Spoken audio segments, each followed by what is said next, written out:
रोजी की फिक्र ने मुझको तबाह किया, रोजी की फिक्र ने मुझको हराम खाने पर मजबूर किया, रोजी की फिक्र ने मुझको रिश्वत देने और रिश्वत लेने पर मजबूर किया।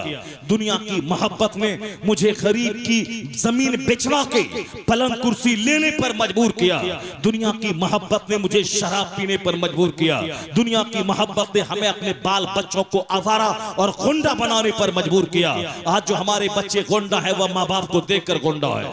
आज जो हमारे बच्चे शराबी हैं वह माँ बाप को देखकर शराबी है।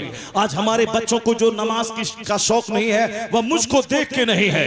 इसलिए हर माँ बाप पे लाजिम है कि वो ऐसा मॉडल बन के बच्चों के सामने पेश करे कि ताकि बच्चा बाप को देखे, उसके नक्शे कदम पे चले। इसलिए कि इस दुनिया में ये कुर्बानी का त्योहार मुझे जबरदस्त पैगाम देता है। जब माँ हो हाजरा जैसी और जब बाप हो इब्राहिम जैसा तो बेटा पैदा होता इस्माइल ज़बीहुल्लाह जैसा। न बाप का कोई जवाब है न बेटे का कोई जवाब है। इस्लामी इन ह्यूमन हिस्ट्री में, इंसानी तारीख में न बाप का जवाब है न बेटे का जवाब है। इसलिए कि सोच जितनी बड़ी होती है उस सोच का असर बच्चों पर पड़ता है। आज हमारे बच्चे गुटखाखोर, आज हमारे बच्चे झूठा, आज हमारे बच्चे थोड़ी सी मुसीबत आए तो अल्लाह को गाली देने वाला, इस्लाम का दामन झटक कर काफिरों की झोली में जाने वाला, उस खबीस मरदूद को पता नहीं है अगर तू जवान है तो कितने दिन तक तेरी जवानी रहेगी।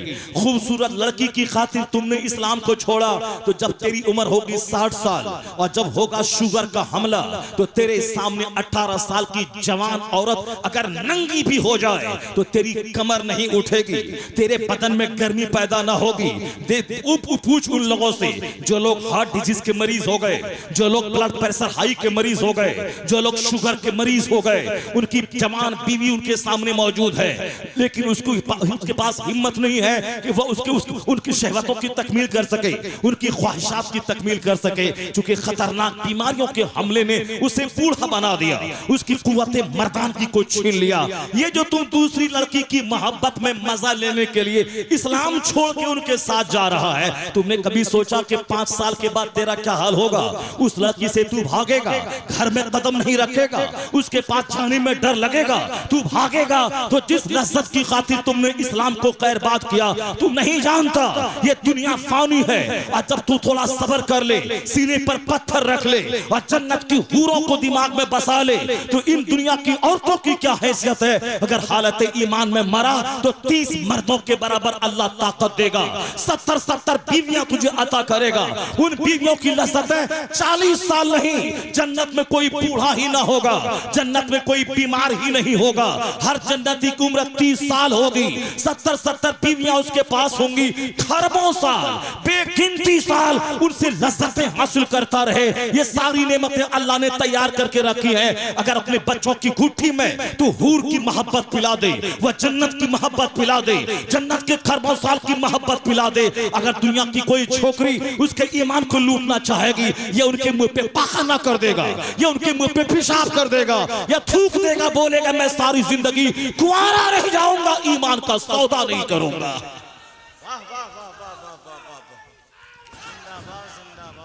आज हमारे बच्चे इसीलिए काफिर हो रहे हैं कि उन बच्चों को हमने इस्लाम नहीं सिखाया। आज मेरी बेटियां इसीलिए काफिरों के साथ भाग रही हैं कि हमने उन बच्ची की गुट्ठी में इस्लाम नहीं पिलाया, हमने जन्नत की बात नहीं की, हमने हुरो खिलमान की बात नहीं की, हमने कुरान पाक से नजर छुपा के, नजर चुरा के रहा। कुरान की 114 सूरतों में हर सूरत में सिर्फ आखिरत की बात है। कुरान पाक में जन्नत को ले ले, हजारों जगहों पे सिर्फ जन्नत का चर्चा है, हजारों जगहों पे जहन्नम का चर्चा है। चाहे सूरह यासीन उठा के देख ले, सूरह दुखान उठा के देख ले, 29वां पारा सूरह मुल्क से लेके 30वें पारे सूरह नास तक सारी सूरतों में, सूरह मारिज हो, सूरह क़यामा हो, सूरह तहर हो, सूरह मुरसलात हो, सूरह नाज़िआत हो, सूरह अम्मा यतसाअलून हो, सब में सिर्फ जन्नत का चर्चा, जहन्नम का चर्चा, क़यामत का चर्चा। तो जो चर्चा सबसे ज्यादा कुरान में है, आज वही चर्चा मेरे घर में सबसे कम हो हो रहा है, सबसे ज्यादा कम है। इंजीनियरिंग का चर्चा है, डॉक्टर का बनने का चर्चा है, साहब प्रोफेसर बनाने का चर्चा है, नीट निकालने का चर्चा है, जेईई निकालने का चर्चा है, आईपीएस ऑफिसर बनने का चर्चा है, यूपीएससी कंपटीशन निकालने का चर्चा है, जन्नत का चर्चा ही नहीं। अब वो बच्चा डीएम बना, ईमान खत्म। इंजीनियर बना, अब वो ईमान का वैल्यू छोड़ दिया। उस इंजीनियर बना, उसी दूसरी लड़की के चक्कर में उन्होंने इस्लाम और मुसलमान की मोहब्बत को त्याग दिया। यह 100% कसूर माँ बाप का है जो अपने बच्चों को सिर्फ दुनिया सिखाया, आखिरत की बात नहीं की। तो आज चाहे नेता हजार चिल्लाए, चाहे हजार प्रोटेस्ट करे, कुछ नहीं होने वाला है। वही होगा कि हर माँ बाप पर्सनली, इंडिविजुअली अपने घर में जब तक वो आखिरत और जन्नत की बात नहीं करेगा और जब तक सबसे ज्यादा कुरान नहीं पढ़ेगा, ना बेटा बचेगा, ना बेटी बचेगी, ना ईमान बचेगा, ना इस्लाम बचेगा। और जिस दिन अपने बाल बच्चों की गुट्ठी में तुमने इस्लाम पिलाया, ईमान की मोहब्बत पिलाई, अपने घर में कुरान पाक पे चर्चा शुरू किया, दुनिया का सारा काफिर एड़ी चूटी का जोर लगा के हमारी बेटी को छीनना चाहे, चाहे हजार मीटिंग करे, हजार प्लान बनाए, अपने छोकरों को गली में छोड़ दे, करोड़ करोड़ रुपया दे के छोड़ दे, अगर तेरी बेटी पुख्ता मोमिना बन गई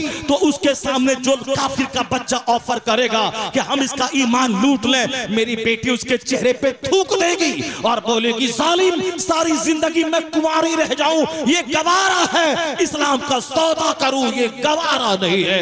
यही एक रास्ता है अपनी बेटी को बचाने का, अपने बेटों को बचाने का।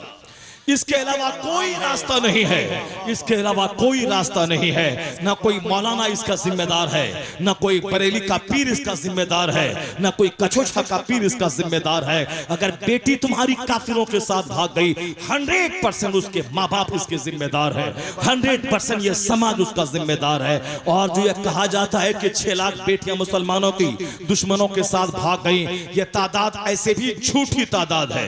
सिर्फ मुसलमानों के मनोबल को तोड़ने के लिए यह बढ़ा चढ़ा के पेश किया जाता है। मैं अक्सर व बेशतर कहता हूं यह तादाद झूठी है, क्योंकि मैं हिंदुस्तान के उस बड़े खित्ते में रहता हूं जो मुस्लिम अक्सरियती इलाका है। पूर्णिया, कटिहार, किशनगंज, अररिया, ये हिंदुस्तान का एक मुसलमानों का एक कसरत आबादी वाला इलाका है। उस इलाके में और फिर एक दूसरा इलाका, यह इलाका है वैशाली, मुजफ्फरपुर, सीतामढ़ी, दरभंगा, मधुबनी का और साथ चंपारण का। ये जो जोन है, ये इस जोन में मुसलमानों की एक बड़ी आबादी है बिहार में। ये बता दें, इतने लोग यहाँ बैठे हुए हैं, कितनों को खबर है कि आपके गांव की 10 बेटियां मुसलमानों की दुश्मनान इस्लाम के बेटों के साथ भाग गई? एक भी मिसाल आप नहीं दे पाएंगे। अगर ऐसा है भी तो बरसों में 10, 20, 50 साल के अंदर अगर 2-4 बेटियों के ने ऐसा कदम उठाया तो जो 50 साल में 5 केस कोई माना नहीं रखता। एक बहुत बड़ा इलाका है, वहां 10 केस कोई माना नहीं रखता। जब हमारे जोन में बमुश्किल तमाम ढूंढने से 10 केस मिलते हैं तो पूरे हिंदुस्तान में 6 लाख बेटी कहां से आ गई? यह सिर्फ काफिरों की साजिश है। उसी साजिश में मेरा बंदा बह जाता है और फिर दूसरों से कहने लगता है इतनी बेटियां, वो गलत तादाद है। अलबत्ता 6000 ही मैं मान लो, 6000 क्यों होगा? यहां तो 6 को भी नहीं जाना था और 6000 बेटियां ही अगर चली गई दुश्मनों की झोली में क्यों गई? और इसलिए गई उन 6000 में बेशतर घराना ऐसा था जिसके घरों में 24 घंटे टेलीविजन चलता रहता है, जिसके घरों में अजनबी मर्दों का आना जाना होता है, जो थोड़ा सा पैसा कमाया अब गरीब मुसलमानों से दोस्ती नहीं करके वो कुफारो मुशरिकीन से दोस्ती करता है। उनके घर के फंक्शन में कुफारो मुशरिकीन आते हैं, उनकी दोस्ती डकैतों और गुंडों से हो जाती है। अब गुंडों का आना, डकैतों का आना, चड्डी पहनने वाले चोरों का उसके घर में आना, अजनबी मर्दों का आना, जवान बेटियां हैं, अजनबी जवान दोस्त आए हैं, इसकी नजर उस पे पड़ती है, उसकी नजर इन पे पड़ती है, निगाहें 4 होती हैं। फिर वहां टेलीविजन में है प्यार की कहानी, टेलीविजन में है शाहरुख खान और गोरी खान की कहानी, इसका नाम कलमा पढ़ने वाले का, उसका नाम एक मुशरिका का नाम है। तो अब वह कहानी 24 घंटे टेलीविजन पे चलती रहती है। हमारे घर में कुरान तो कम है, आलिम का आना जाना तो कम है, अलबत्ता 24 घंटे शाहरुख की जिंदगी पढ़ना, सलमान की जिंदगी पढ़ना, अमिताभ की जिंदगी पढ़ना, धारावाहिक देखना। तो अब वहां जो देखा जाता है उसी की नकल की जाती है कि मेरा भी कोई यार हो, वह यार दूसरे मजहब का हो चलेगा, मोहब्बत का कोई मजहब नहीं होता। तो जिसके घर में इस्लाम था ही नहीं, न कुरान की तिलावत थी, न आलिमों का आना जाना था, जो आलिमों को गाली देता था, मुसलमानों को गाली देता था, आलिमों को गाली देता था, पीरों के आने जाने को बोझ समझता था। तो जिसके घर में तिलावत न हो, आलिमों का आना जाना न हो, जहां नमाज न हो, अगर उसकी बेटी किसी मुशरिक के साथ भाग गई, उसका बेटा किसी दूसरी गर्लफ्रेंड के साथ भाग गई, तो वहां इस्लाम था ही कहां? अगर ईमान लूट गया, पहले भी इस्लाम नहीं था। हमें बता दे वो घर जहां कुरान की तिलावत हो, जहां आलिमों का आना जाना हो, जहां मुर्शिदे बरहक का आना जाना हो, उसका बेटा मुश्रिकों के साथ उसका बेटा नहीं भागता, मुशरिका के साथ उसकी बेटी नहीं भागती किसी मुशरिक के साथ। क्योंकि जहां तिलावत होती है, शैतान एड़ी चूटी का जोर लगाए, मगर कुरान की तिलावत की बरकतें गालिब आती है। जहां कुरान की तिलावत हो, उसकी बरकत से अल्लाह ईमान भी बचाता है, उस घर को मुसीबतों से भी बचाता है, शरीर किस्म के जिन्नात से भी बचाता है। नारे तकबीर! इतना उम्दा बयान हो रहा है, आप हजरात को तो जोरदार तरीके से इस्तकबाल करना चाहिए। नारे तकबीर! हाथ उठाकर नारे रिसालत! मसलके आला हजरत ताजदारे हरम कॉन्फ्रेंस उलमाए अहले सुन्नत फैजान सरकार सुरकाई खलीफे ताजुश शरिया अल्लामा मुफ्ती शहरयार रजा साहब किबला शायर हिंदुस्तान हजरत गुलाम नूर मुजस्सम नौजवान थे गया गरीब नवाज कमेटी। आवाज बाबू थोड़ी सी और बढ़ा दे, इधर इस माइक में आवाज एक बार और दुरूद पाक पढ़ें। अल्लाहुम्मा सल्ली अला सय्यदना मौलाना मुहम्मदिन मअदन जुद वल करम व आलिहि व बारिक व सल्लिम सलातों व सलामन अलैका या रसूलुल्लाह। मैं कह रहा था कि आज जो हालात खराब हुए हैं सिर्फ दूसरों को कोसने की वजह से, कि तुम्हारी वजह से ऐसा हुआ, तुम्हारी वजह से ऐसा हुआ। कोई इदारे शरिया को बुरा कहता है, कोई मौलाना को बुरा कहता है, कोई ओवैसी को बुरा कहता है, कोई नेता को बुरा कहता है, कोई मौलवी को जिम्मेदार ठहराता है, इसी मौलवी की वजह से ऐसा हुआ, इसी पीर की वजह से ऐसा हुआ। ये औरतों की कहानी है, ये औरतों के पास अकल कम होती है, इसीलिए औरतें खुद जुल्म करती हैं और खुद मजलूम बन जाती है कि हम पे जुल्म हुआ है।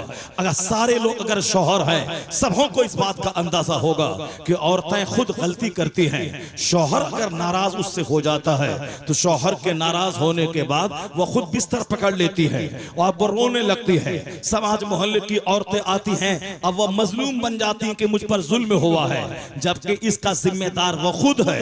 उन्होंने तकलीफ पहुंचाई, उन्होंने शौहर को गाली दी, उन्होंने शौहर की नाफरमानी की। शौहर नाराज हुआ तो उसे तो शौहर का पांव पकड़ना चाहिए, उसे तो शौहर को मनाना चाहिए, उसे तो शौहर से कहना चाहिए मुझसे गलती होगी, मुझको माफ कर दें। मगर इस कदर ऐंठन उसके पास है कि ये उसके डिक्शनरी में है ही नहीं कि मुझको माफ कर दीजिए, मुझसे गलती हो गई, मैंने जुर्म किया है, शौहर का पांव पकड़ ले। नहीं, वो झुकना ही नहीं चाहती, वह खुद मजलूम बन जाती है। अब वह खाना पीना छोड़ देती है। अब ये बेचारा मर्द क्या करेगा?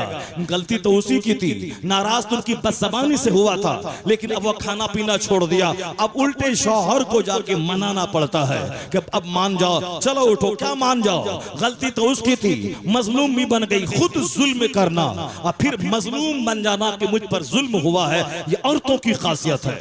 और उनको अगर सर में दर्द भी हो तो औरतें कहती हैं शौहर को तुम्हारी वजह से दर्द हुआ है। उनका पैर भी टूट जाए, वह बोलती है तुम्हारी वजह से हुआ है। उनको नजला जुकाम हो जाए, वह नजला कैसे हो गया, वो आपकी वजह से हुआ है। ब्लड प्रेशर हाई हो जाए तो आपकी वजह से हुआ है। वो ये मुसीबत क्यों आई, आपकी वजह से हुआ है। उनकी डिक्शनरी में सिर्फ यही है कि जो कुछ भी उनको हुआ हो, नजला जुकाम सर्दी बुखार खांसी, वह सब शौहर की वजह से हुआ है। शौहर का पूछना जुर्म है। इसमें एक शौहर ने बोला अब मैं पूछता ही नहीं हूं कि तुम कैसी हो, कि जब भी मैं पूछता हूं कभी नहीं बोलती अल्हम्दुलिल्लाह, अल्लाह का शुक्र है, कभी नहीं बोलती अल्लाह का बेपना एहसान है, मैं अच्छी हूं अल्हम्दुलिल्लाह। वो कभी बोलती ही नहीं, कभी बोलती नाखून में दर्द है, कभी बोलती है गैस हो गई है, कभी बोलती है आंख में दर्द है, कभी दर्द की कहानी उसके पास है। शौहर बोला अब मैंने पूछना ही छोड़ दिया उसको कि तुम कैसी हो। ये औरतों की कहानी है, दूसरों को कोसना, दूसरों को मोहरत इल्जाम ठहराना, दूसरों को कोसना।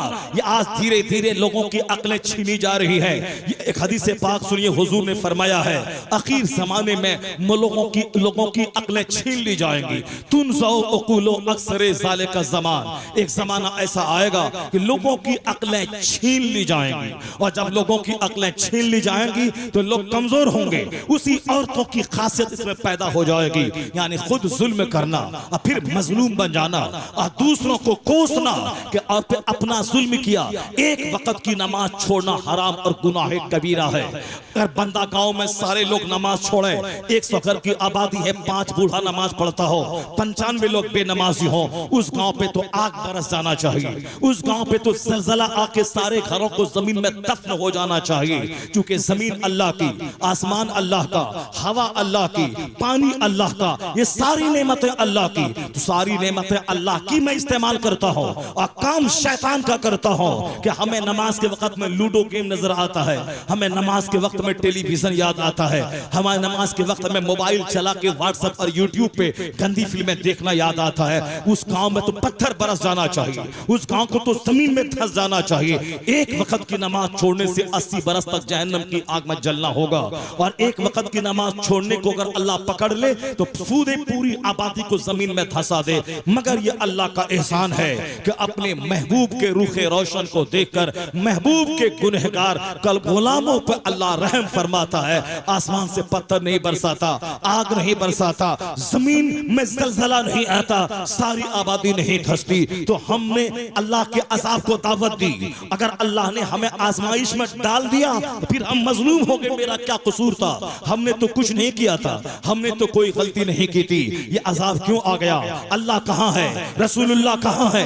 गौसे आज़म कहाँ है? ख्वाजा गरीब नवाज कहाँ है? हुजूर तैक़े अली की करामत कहाँ है? गांव जल गया मुजफ्फरपुर का, तैक़े अली कहाँ है? मस्जिद शहीद हो गई, तैक़े अली कहाँ है? मुसलमानों को जलील कर दिया गया, तैक़े अली कहाँ है? ये बोली किसकी है? ये बोली है ज़िनाकार की, ये बोली है शराबखोर की, ये बोली है सूदखोर की, ये बोली है नमाज छोड़ने वाले की, ये बोली है आलिमों के गाली देने वालों की, ये बोली है मदरसा के उजाड़ने वालों की, ये बोली है खानकाहों को उजाड़ने वाले की, ये बोली है अपने पीर मुर्शिद को गाली देने वालों की। जिसके घर में ना इस्लामी कल्चर है, जिसकी जबान पे ना इस्लाम है, जिसके बदन पे ना इस्लामी लिबास है, जिसके ना माँ बहन इस्लामी पर्दे में रहती है, और ये बोलता अल्लाह कहाँ है?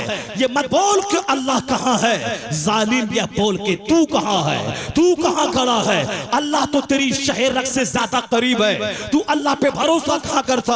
अल्लाह पे यकीन तेरा कहाँ है? तेरा यकीन तो उस हराम जरिए रिस्क पे है, तेरा यकीन तो बाल बच्चों की जवानी पे है, तेरा भरोसा उन कुफ्फार और मुशरिकीन की मुलाजमत पर है, तेरा भरोसा रिश्वत और सूद पे है, तेरा भरोसा शराब की तिजारत पे है, तेरा भरोसा हराम पे है, तेरा भरोसा इन कुफ्फार और मुशरिकीन पे है कि मुलाजमत पे है। तो भरोसा अल्लाह पे है कहाँ? तो तू क्यों बोलता अल्लाह कहाँ है? या मत बोल अल्लाह कहाँ है। गरीबान में झांक के देख ले कि तू कहाँ है। और जिस दिन तू समझ ले कि तू वहां खड़ा है जहां अल्लाह देखना चाहता है, तो हाथ उठाने की जरूरत नहीं पड़ेगी, दुआ मांगने की जरूरत नहीं पड़ेगी। जब तेरा ज़मीर जिंदा हो जाए, तेरी पेशानी सजदा रेज़ हो जाए, अंदर से तू अल्लाह से डरने वाला बन जाए, तो दुआ करने की भी जरूरत नहीं है।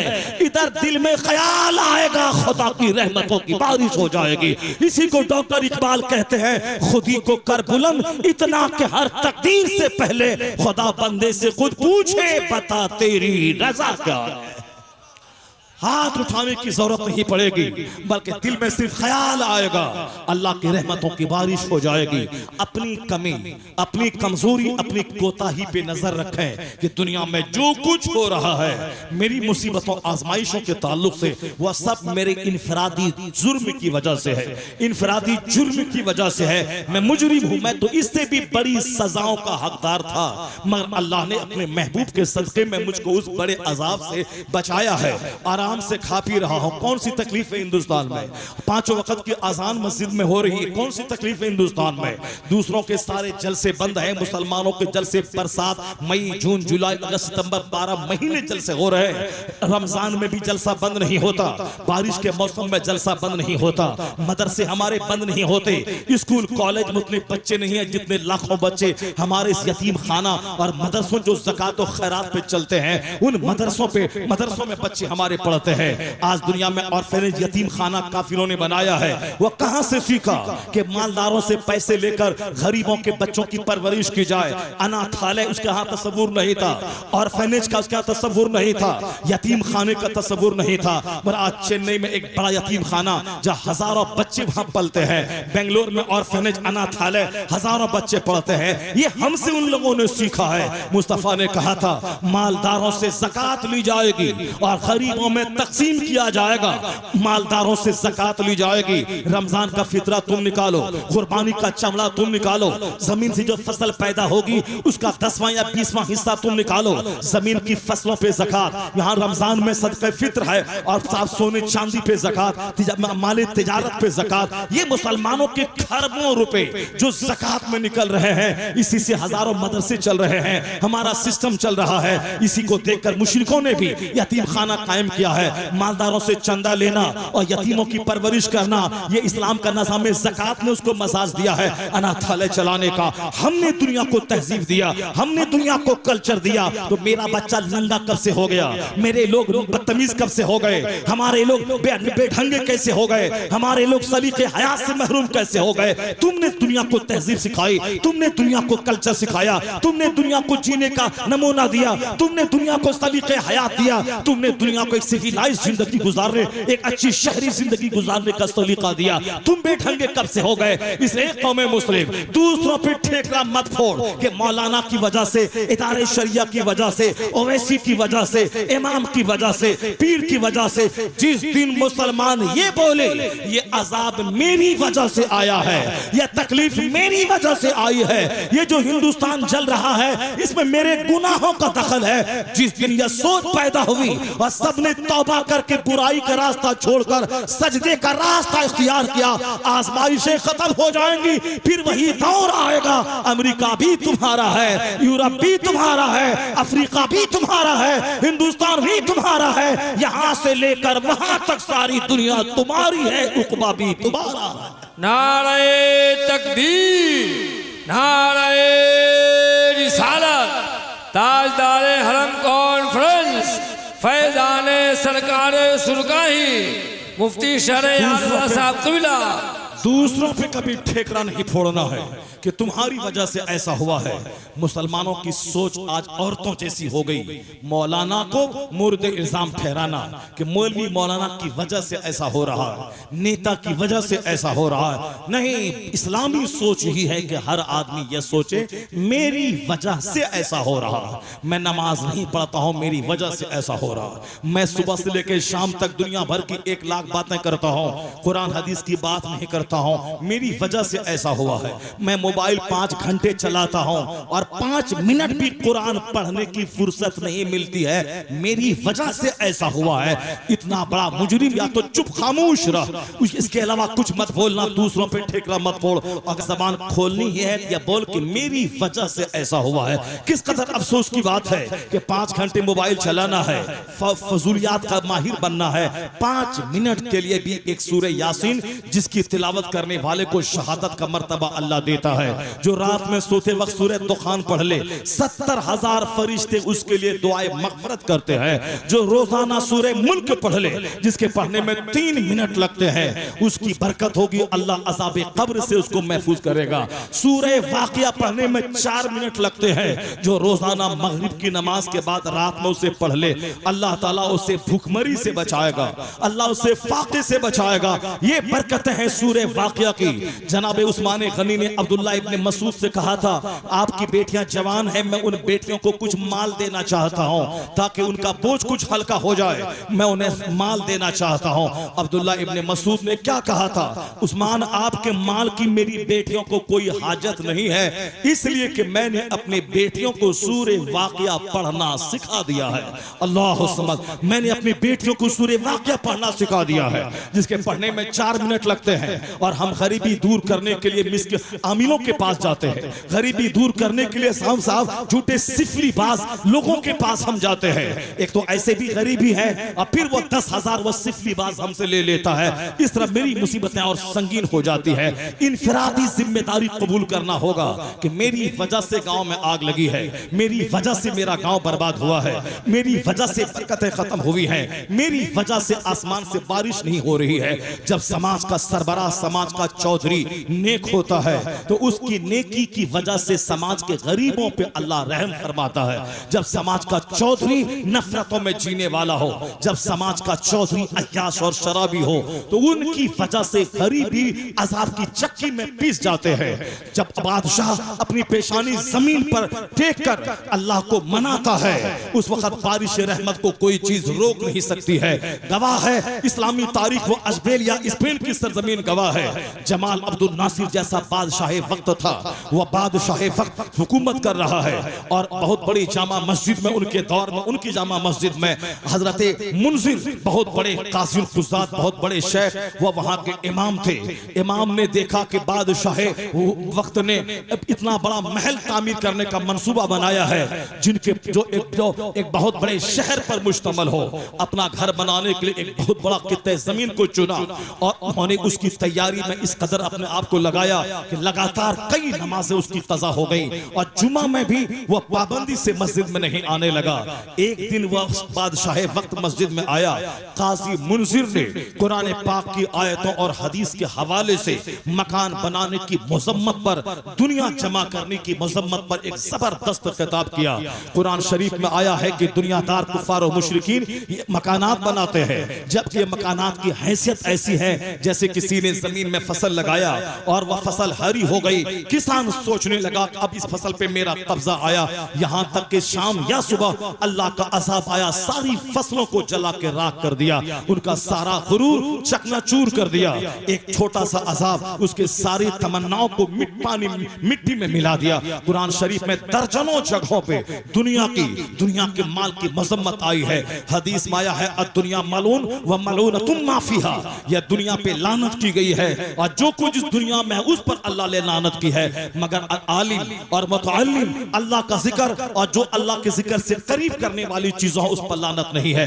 हदीस पाक में आया है दुनिया जीफतुन व तुल्लाबुहा किलाब, यह दुनिया मुर्दार है, उसके तलबगार कुत्ते हैं। जैसे कि मरी हुई बकरी को कोई कुत्ता ही खाता है, इंसान नहीं खाता, उसी तरह हदीस पाक में मुसम्मत की गई है यह दुनिया मुर्दार के मानिंद है, उसके तलबगार कुत्ते हैं। जो नमाज रोजे हज जो ज़कात छोड़कर दुनिया कमाए, जो ज़कात और फितरे के सारे उसूल को ताक पे रख के दुनिया कमाए, जो जन्नत और आखिरत को भूल कर सिर्फ दुनिया कमाए, उसकी मिसाल हदीस में दी गई है मरी हुई बकरी पर रीझने वाला कुत्ता। यह दुनिया मिस्ले मुर्दार के है।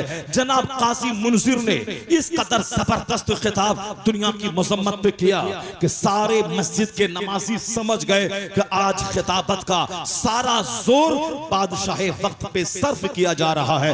चुनांचे नमाज खत्म होने के बाद बादशाह निकला, सीधे अपने महल में पहुंचा। जब महल में गया अपने जवान बेटे से कहा कि आज मुझे काजी मुंजिर ने जलील कर दिया है, आज मुझे काजी मुंजिर ने रुस्वा कर दिया है, अब मैं आज के बाद से इनके पीछे नमाज पढ़ने जुमा की नहीं जाऊंगा, मैं आज से इनके पीछे नमाज जुमा की नहीं पढ़ूंगा। उनके बेटे ने क्या कहा, ये तो गुस्सा था, उन्होंने तनकीद की, इस्लाम का सही चेहरा दिखलाया। बादशाह वक्त था, गुस्सा उसको आया, इंसान होने के नाते गुस्सा आना तो फितरी बात थी, उन्हें गुस्सा आया। लेकिन उसके बेटे ने क्या कहा, तो फिर आप परेशान क्यों हो रहे हैं कि इनके पीछे नमाज नहीं पढ़ूंगा, तो आप उनको हटा क्यों नहीं देते, ये तो आपकी तनख्वाह पे जीते हैं, आप बादशाह वक्त हैं और आप उसे हटा दें, इमामत से माजूल कर दें, कौन क्या बोलेगा। आप कहते मैं इनके पीछे अब नमाज नहीं पढ़ूंगा, उन्होंने तकलीफ पहुंचाई है, तो आप इनको हटा क्यों नहीं देते। उनके वालिद गिरामी ने एक हाथ अपने बेटे पे इशारा किया, खबरदार दोबारा मत बोलना इस तरह की बात है। भले ही उन्होंने मुझको सख्त और सुस्त सुनाया है, मगर हक बोलने वाले लोग अगर नहीं रहे तो फिर दुनिया का निजाम कैसे चलेगा। यह हक शनास बादशाह था, उनको तकलीफ हुई, उन्होंने कहा कि अब मैं जुमा पढ़ने यहाँ नहीं आऊंगा, लेकिन इस काजी को हटाऊंगा नहीं, चूंकि जहां चापलूस किस्म के लोग मौजूद हैं वहां कोई तो है जो हक बोलने वाला है, वहां कोई तो है जो हक बोलने वाला है। काजी मुंजिर को हटाया नहीं, जाकर अपने बेटे को डांटा, खबरदार ऐसा मशवरा फिर कभी मत देना। उन्होंने मेरे खिलाफ तकरीर की है, उन्होंने मुझको हक का आईना दिखलाया है, मेरा ज़मीर मरा नहीं है। उन्होंने जमाल अब्दुल नासिर ने क्या कहा, उन्होंने उनके कहने का मतलब था मैं उतना मरा नहीं हूं कि मेरे खिलाफ तकरीर की तो मैं उसको हटा दूं। अगर इस तरह के हक बोलने वालों को हटा दूं तो फिर दुनिया में हक बोलने वाला कौन रहेगा। बादशाही वक्त ने उसको नहीं हटाया। एक बार जबरदस्त कहत छाया उस मुल्क में और बारिश बंद हो गई, लोग यहां तक के जानवर चारे को तरस गए। इस कदर बारिश रुक गई कि कहत साली का शिकार सारा मुल्क हो गया। बादशाह बेचैन था, उसको नींद नहीं आ रही थी।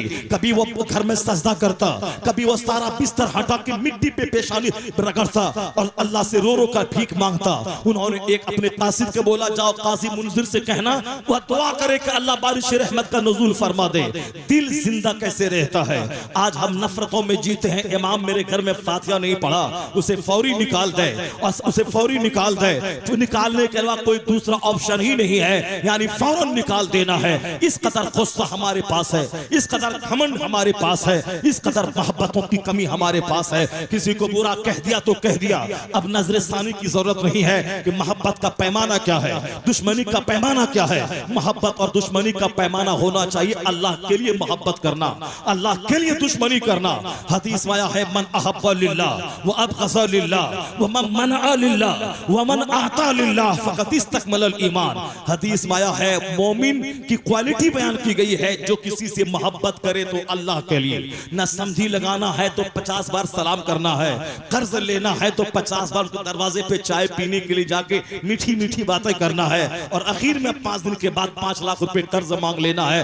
फला जमीन खरीद रहे हैं, 5 लाख रुपए घट रहे हैं। ये जो 10 दिन का सलाम था, या 10 दिन जो उनके घर में आना जाना था, वो इसीलिए था कि 5 लाख रुपए उनसे उनको लेना है। और जैसे ही वो नहीं दिया, अब सलाम बंद, सलाम का जवाब देना बंद। मेरी दुश्मनी का मेयार मफाद है, मेरी दोस्ती का मेयार मफाद है। मगर मफाद हो तो दोस्ती है, अगर मफाद के खिलाफ हो तो दुश्मनी है। हम जलील हो गए। जो इंसानी क्वालिटी है, सीने पर सब्र का पत्थर बांधकर हक को हक कहना, गलत को गलत कहना, ये जो क्वालिटी अरब के लोगों में थी, ये क्वालिटी अल्लाह के वलियों में थी। आज हम लोग डगरा के बैगन की तरह कभी सुबह उधर शाम उधर, जालिमों का मुंह देखना, उसकी झोली में चला जाना, मुंह देखकर गांव देहात में फैसला करना, इसी नफरतों ने जिंदगी का मजा छीन लिया। आज घर घर में एक दूसरे के लिए नफरतें हैं, पीठ में खंजर भोंकने को सारे लोग तैयार हैं। इन नफरतों ने ईद की लज्जतें खत्म कर दी, इन नफरतों ने बकरीद की मोहब्बत खत्म कर दी। पहले गांव में एक मेहमान आता था तो सारे गांव के लोग उसे अपना मेहमान समझते थे। उस साहिबे खाना को जिल्लत से बचाने के लिए कोई दाल भेज देता था, कोई मुर्गी भेज देता था, कोई अंडा भेज देता। सारा सामान दस्तरखान पे सज गया, पता ही नहीं चला सामान कहां से आ गया, क्योंकि सारे लोग अब उनकी बेइज्जती को अपनी बेइज्जती समझते थे, सारे लोग उनकी इज्जत को अपनी इज्जत समझते थे। यहाँ तो बाप बेटे में दुश्मनी, दामाद समधी में दुश्मनी, पड़ोसी पड़ोसी में दुश्मनी, ये समाज रहने के काबिल नहीं रह गया। कयामत की निशानी है कि मोहब्बतें खत्म हो जाएंगी, एक दूसरे की पीठ में खंजर घोंपने वाला मुनाफिक तो समाज में रह जाएगा। जबान पे कुछ रहेगा, दिल में कुछ रहेगा।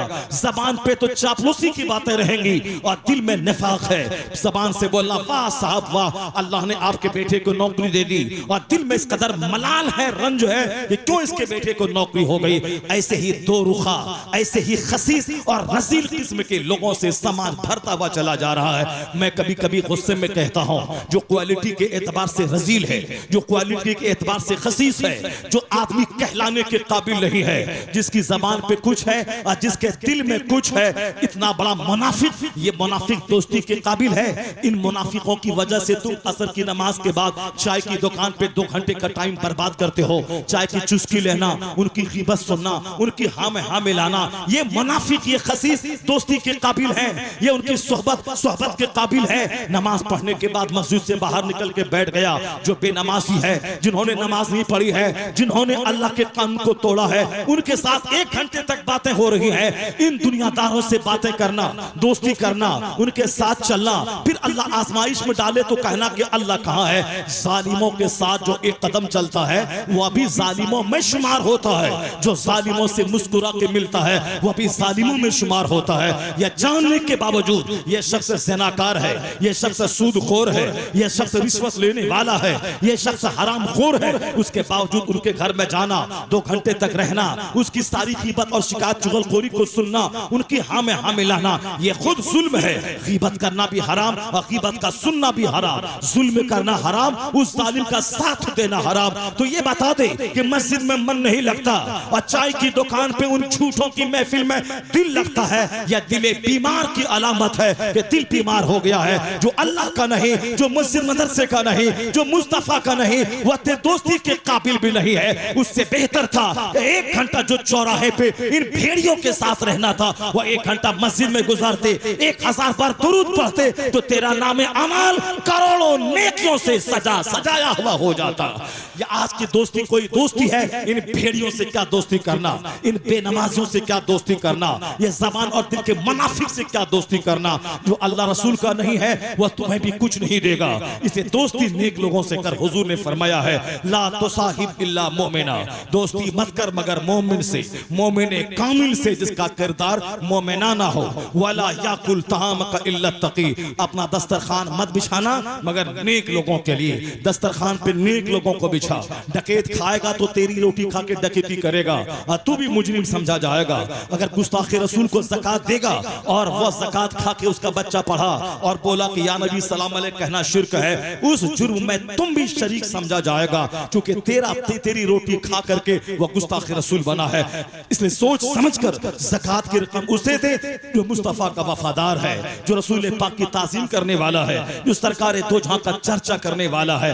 अपना दस्तरखान पे उसको खाना खिला जो नमाजी है, जो मुत्तकी है, जो गांव का इमाम है, जो मौसिन है, जो मदरसा मस्जिद में दीन की खिदमतें करता है। इतना तो सोच लिए मेरा भतीजा जरूर है, मगर मैं नमाज कभी पढ़ता हूँ कभी छोड़ता हूँ, ये पाबंदी से 5 टाइम मस्जिद में पढ़ाता है। इसलिए मेरा अमल इनका अमल दोनों कभी बराबर ना होगा। मैं तो 4 टाइम का नमाजी हूँ, फजर की नमाज आदतन छोड़ता हूँ और ये तो फजर से पहले जाके तहज्जुद भी पढ़ता है, 5 नमाज़ें मस्जिद में सफ़े अव्वल पे पढ़ता है। इस नुक्ते नजर से वह गरीब क्यों न रहे, वह मेरा भतीजा क्यों न रहे, उसके कैरेक्टर को देखेगा तो मोहब्बत पैदा होगी। अगर भाई भतीजा बात किया तो ये मेरे फला का बेटा है जिनका बाप गाय चराता था, फिर वो मोहब्बत पैदा ना हो पाएगी। किरदार को देख, दस्तरखान नेकों के लिए बुझा, वह दुआ करेगा, उनकी दुआओं से बलाएं टलेंगी। वह नमाज पढ़ेगा, उसके नमाज पढ़ने में तेरी रोटी की ताकत शामिल होगी। जिस तरह जालिमों का चेहरा देखने से दिल अंधा होता है, बेनमाजी का मुंह देखने से दिल अंधा होता है, उसी तरह नमाजी का चेहरा देखने से दिल रोशन होता है,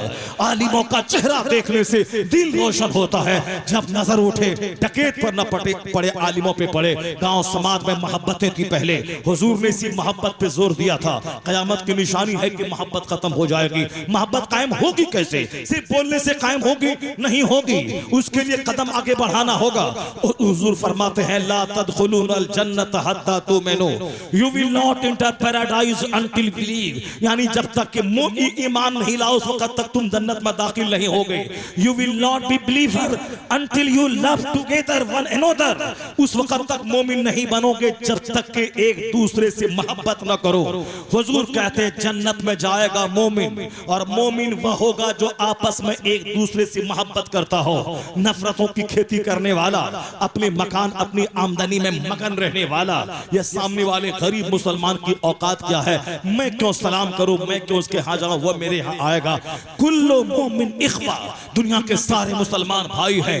इन्नमल मुस्लिम मोमिनून इख्वा, सारे मोमिन भाई भाई हैं, और हर कोई अपने भाई की इज्जत और एहतराम करे। मोमिन होने के नाते अरबपति और मजदूर दोनों बराबर है। वहां दौलत और मकान को कभी सामने न लाए, इसलिए घमंड ने मोहब्बतों को लूट लिया। मुस्तफा कहते हैं जन्नत में नहीं जाओगे जब तक कि मोमिन न बन जाओ, और मोमिन नहीं बनोगे जब तक कि आपस में एक दूसरे से मोहब्बत न करो। स्कूल उजड़ गया, 5 टीचर आते हैं, अपनी तनख्वाह में मस्त है कि 1 लाख महीना मैं कमाता हूं, क्यों दूसरे से बात करो। सारी जिंदगी जानवर की तरह उजड़े रहे और नफरतों के जंगल में रहा और मर गए। मोहब्बत का मजा नहीं मिला।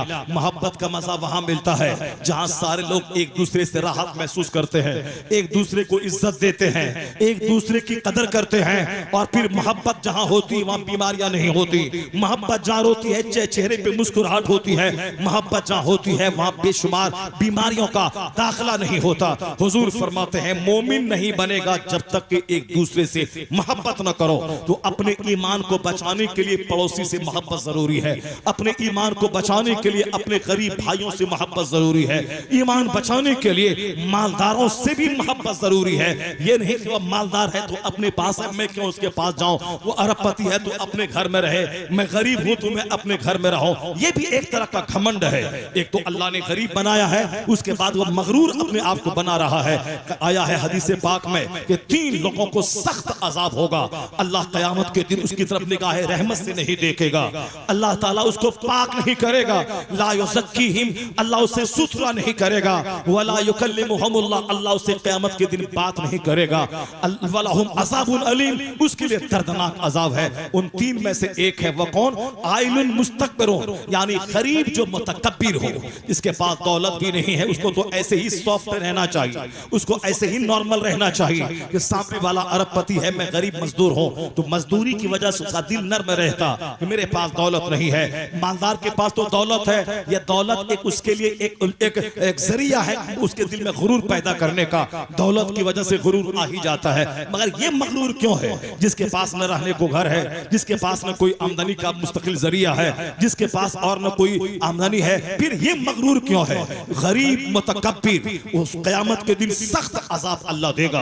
अल्लाह ने तुझे गरीब बनाया था कि तुम नॉर्मल रहते, उसके बाद तुम मुतकब्बिर बन गए। शेखुन ज़ानी, हदीस में आया है दूसरा, बूढ़ा ज़िनाकार, जवान का पांव फिसल गया, जवानी में बदन में शहवत की आग लगी है, नजर फिसल गई, पांव फिसल गया। लेकिन ये बूढ़ा जो 50 साल के ऊपर जिसकी उम्र हो गई, 40 साल तक बंदा जवान रहता है, 40 के बाद बंदा अधेड़ उम्र में दाखिल होता है, 50 के बाद वह बुढ़ापे में दाखिल हो जाता है। 50 साल उम्र हो गई फिर भी ताक झांक बंद नहीं किया, 60 साल उम्र हो गई फिर भी और औरतों के मोहल्ले में जाके औरतों के पास बैठना बंद नहीं किया। यह शेखुन ज़ानिन, यानी बूढ़ा ज़िनाकार, हुजूर फरमाते हैं अल्लाह उसको पाक नहीं करेगा, उस पर निगाह रहमत से नहीं देखेगा, उसके लिए दर्दनाक अजाब है। जवानी में तो चलो एक जवानी में आग लगी है, वहां फिसल गया पांव, लेकिन इसकी कमर झुक गई, इसकी सारी रगें कमजोर हो गई, यह मौत के करीब जा रहा है, यह बूढ़ा हो गया, अब पीर के भी ज़िना का शौक इसके पास है, इसीलिए उसको सख्त अजाब होगा। वह बादशाह, जालिम बादशाह, मलिकुन जालिमुन, जाबिरुन, जालिम बादशाह, जिससे रियाया की निगाहें जिससे वाबस्ता रहती है, यह हम पर इंसाफ करेगा, मेरा हक दिलाएगा। ये झूठ, मलिकुन कज़्ज़ाब, झूठा बादशाह, झूठा बादशाह। सारी कौम समझती है कि सच बोल रहा है, यह बादशाह हमारे भले की बात कर रहा है, लेकिन यह बादशाह झूठ बोलकर कौम को धोखा दे रहा है।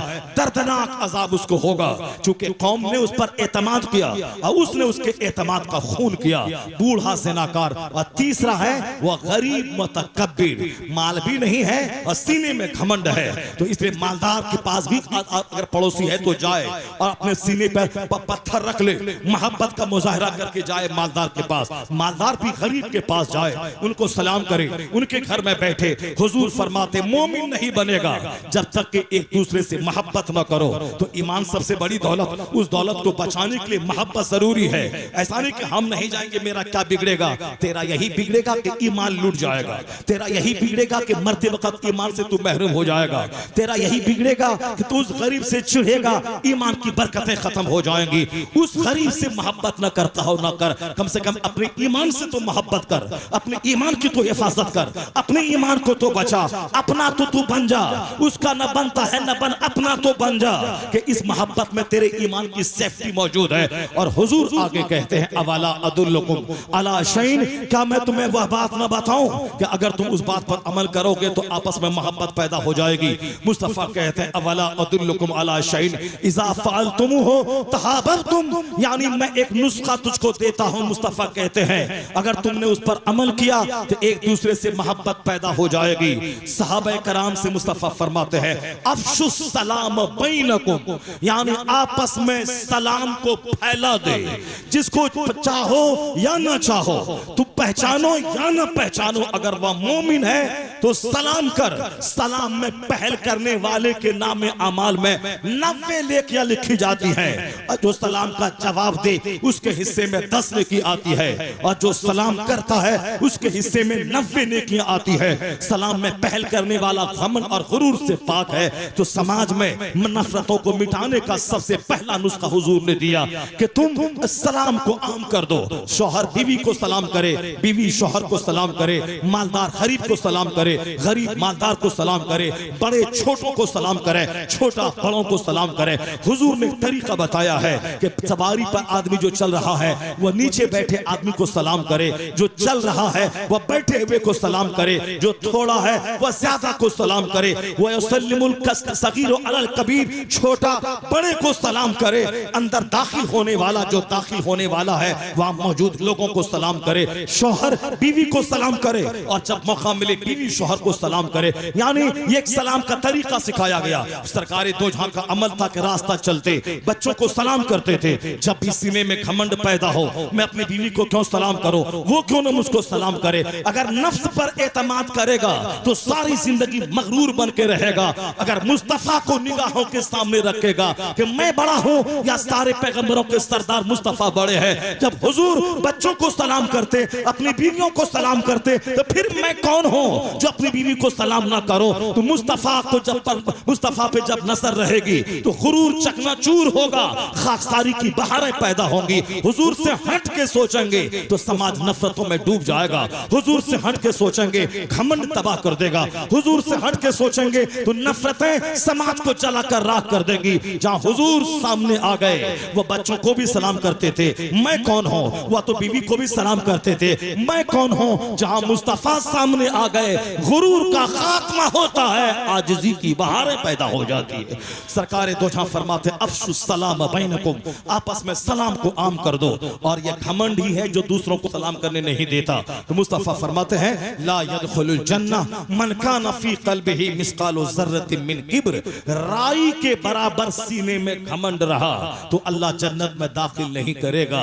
जन्नत देने वाला अल्लाह, जन्नत के मालिक को मुख्तार रसूलुल्लाह, अल्लाह ने अपने महबूब को जन्नत का मालिक बनाया। तो मुस्तफा क्या कहते हैं, वह शख्स जन्नत में दाखिल नहीं होगा जिसके सीने में राई बराबर घमंड होगा। जुब्बा पहनना सुन्नत समझ के पहले, पगड़ी सुन्नत समझ के पहले, न कि पगड़ी पहनने के बाद दूसरों को हकीर समझने लगे। आलिम बनना ये बहुत बड़ी नेमत है। आलिम बनने के आलिम के मुकाबले में कोई मनसब ही दुनिया में नहीं है। चूंकि मालदार होना, अरबपति होना, खरबपति होना, वजीर आजम होना और है, नाइबे मुस्तफा होना और है। जिस तरह रसूल का जवाब नहीं, उसी तरह नाइबे रसूल का भी कोई जवाब नहीं। तो जो आलिम है नाइबे रसूल है, उससे बड़ा तो न प्रधानमंत्री है, न प्रेसिडेंट है, न कोई गृह मंत्री है, न कोई सदर जमहूरिया। सबसे बड़ा मनसब आलिम दीन का है, चूंकि वह नाइबे पैगंबर नाइबे रसूल है। जब इतना बड़ा मकाम है आलिम का, ये घमंड का इशू नहीं कि मैं आलिम हूं, मैं नाइबे पैगंबर हूं।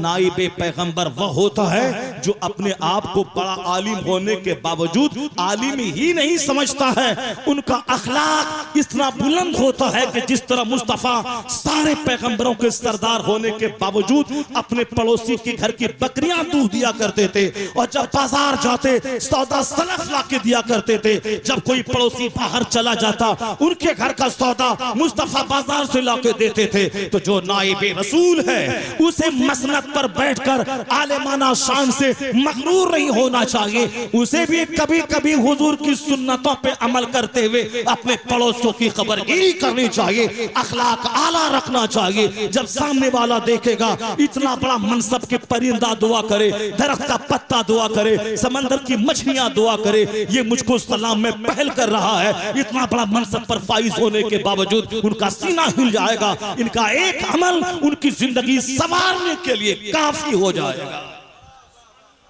उनकी जिंदगी संवारने के लिए काफी हो जाएगा। तो बस गौर से सुनिए मेरी बात। मैं कहता हूं आज इस नफरतों वाले समाज को हटाने के लिए, मोहब्बत में तब्दील करने के लिए सलाम को आम करें। अपने घर में रोजाना दिन का चर्चा करें, आलिमों का एहतराम करें। आलिमों को अगर आपने गुनहगार समझ लिया तो कभी उसकी मोहब्बत दिल में पैदा ना होगी। जिस तरह आजकल समाज में लुच्चे लफंगी किस्म के लोग महफिल सजा के बैठते हैं, ये मौलवी ऐसा, वो मौलवी ऐसा, ये पीर साहब ऐसा, वो फला ऐसा। इन खबीसों से कहा जाए कि तुम हसद और जलन में अपने पड़ोसी आलिम से तू चिढ़ता है। तुम अगर इस तरह इस नुक्ते नजर से देख ले, वह तालिब इल्मी के जमाने में मदरसे में 7 साल की उम्र से वह नमाज पढ़ रहा है, और तुम अगर नमाजी है भी तो 40 साल में तुमने नमाज शुरू की है। तेरी जिंदगी की 15 साल की नमाजें कज़ा है, और वह बंदा मदरसे की जिंदगी तालिब इल्मी के जमाने से नमाज पढ़ रहा है। इस नुक्ते नजर से तुझ में और उसमें जब दोनों को एक तराजू पे नापा जाए तो उस आलिम दीन का जो तालिब इल्मी के जमाने से नमाजी है, उसका वजन इस जहद से तुझसे लाखों गुना ज्यादा वजनी हो जाएगा। इस एंगल से क्यों नहीं देखता? तुम 5000 रुपए महाना की वजह से उसको क्यों आंक रहा है? क्योंकि 5000 रुपए कमाने वाला, मैं 1 लाख कमाने वाला, दोनों में मवाजना क्या हो सकता है? चमार जो बनारस में गंगा के किनारे मुर्दा को जलाता है डोम, उसके पास भी 50 करोड़ का मकान है। तो मकान बनाना कमाल नहीं है। जो कल मरी हुई बकरी का चमड़ा उधेड़ कर वह बेच करके पैसा कमा के खाता था, आज वो भी लाखों रुपए की गाड़ियों पे चल रहा है। आजकल तो दौलत सस्ती हो गई है। कयामत जब करीब आएगी, खूब बारिश होगी, खूब जमीन खेती पैदा करेगी, लोग काश्तकार हो जाएंगे। हदीस में तो यहाँ तक आया है, उस वक्त तक कयामत कायम नहीं होगी जब तक कि तुम हर्रासून यानी खेती बाड़ी करने वाले ना बन जाओ। आज इंजीनियर में तनख्वाह मिलती है 25,000 रुपए महाना, और खेती बाड़ी करे तो बस 3 महीने में जस्ट डबल यानी 10 लाख वो इन्वेस्ट करे, सीधे 20 लाख रुपए का फायदा। अभी जो मकई की खेती हो रही है, 10 लाख इन्वेस्ट करें अब 50 बीघा जमीन में, 20 नहीं बल्कि 40 लाख रुपए 3 महीने के अंदर वापस आते हैं। हुजूर ने फरमाया था उस वक्त तक कयामत नहीं कायम होगी जब तक कि तुम लोग किसान न बन जाओ, जब तक कि तुम लोग काश्तकार न बन जाओ, जब तक कि तुम लोग खेती बाड़ी करने वाला बन न जाओ। अरब में खेतियां होंगी, अरब में नहरें बनाई जाएंगी, अरब में पानियों की रेल पेल होगी, अरब में काश्तकारी होगी। ये कयामत की अलामत है। आखिर जमाने में ज़कात लेने वाला कोई नहीं रह जाएगा। अभी कुर्बानी पहले कोई गोश्त लेने वाला नहीं, गोश्त देने वाला कोई नहीं मिलता था, और आज तो इतने गोश्त लेने वाला कोई नहीं मिलता। गोश्त सड़ रहा है। खुद हमारे गांव में इतने लोगों ने कुर्बानियां की, कोई लेने वाला नहीं। 2-4-10 केजी गोश्त तो मेरे यहाँ लोगों ने महक की वजह से फेंक दिया। खुद मेरे यहाँ 3 गाय ज़बह हुई। पड़ोस में पूरा गांव, जहां पूरे गांव में साहब 1 बकरा ज़बह ना होता था, आज उस गांव में 100-100 बकरे ज़बह हो रहे हैं। जिस गांव में कभी बड़ा जानवर 5 होता था, आज वहां 100-100 बड़े जानवर ज़बह हो रहे हैं। क्या मतलब ये निकला कि आज गोश्त की रेल पेल है, कोई लेने वाला नहीं है। फ्रिज में अगर लाइन गायब रहे तो आदमी उसको गोश्त को सड़ा के खेत में गाड़ देता है। आज बकरे 10-10 लाख 10-10 हजार में, 1-1 लाख में लोग बकरा खरीद रहा है। 25-25 लाख 25-25 हजार में बकरा खरीदता आम आदमी। दौलतों की रेल पेल है। तो दौलत ज्यादा होना ये खुशबख्ती की दलील नहीं कि हमारे पास पैसा है, मैं बहुत अल्लाह का चहीता हो गया। नहीं, अखीर जमाने में जलीलों को दौलत दी जाएगी, जिसका अल्लाह के नजदीक कोई मकाम नहीं है, अल्लाह के नजदीक कोई इज्जत नहीं है, उसको अल्लाह बेपनाह दौलतें देगा। इसलिए दौलत ज्यादा होना इस बात की दलील नहीं कि अल्लाह मुझसे राजी है। अगर अल्लाह राजी होता तो फिरौन को 400 साल की लंबी उम्र दे दी, उसको मिस्र की बादशाहत दे दी, तो फिरौन बोलेगा कि अल्लाह मुझसे खुश है। नमरूद को अल्लाह ने दुनिया भर की बादशाहत दे दी, क्या नमरूद को नमरूद बोलेगा मुझसे अल्लाह खुश है? अभी हिंदुस्तान में जितने कुफार और मुशरिकीन हैं सब खरबों में खेलते हैं, आप बोलेंगे कि अल्लाह उससे खुश है? शैतान इस तरह की बातें दिमाग में डालता है कि मेरे पास उसके मुकाबले में ज्यादा पैसा है, मैं खुशनसीब हूं, मुझको अल्लाह हमको नवाज रहा है।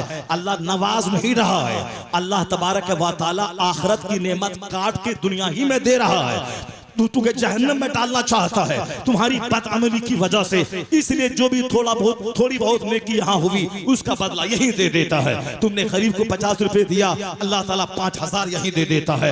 और जो नेकी करता हो, मुफलिसी में रहता हो, जो नेकी करता हो, गुर्बत में रहता हो, नेकी करता हो, बीमार रहता हो, नेकी करता हो, बज़ाहिर मुफलिस रहता हो, ये जान ले उसकी सारी नेकियों का बदला मिला के जन्नत में दिया जाएगा। अल्लाह कहेगा कि मैं तुझको जलील करने के लिए गुर्बत नहीं दी थी, आज यहाँ मेरे यहाँ जो इतना बड़ा मकाम है इसीलिए वहां मैंने गरीबी दी, तूने सब्र किया, उसी सब्र का इनाम है कि बेहिसाब नेमतों की बारिश होती चली जाएगी।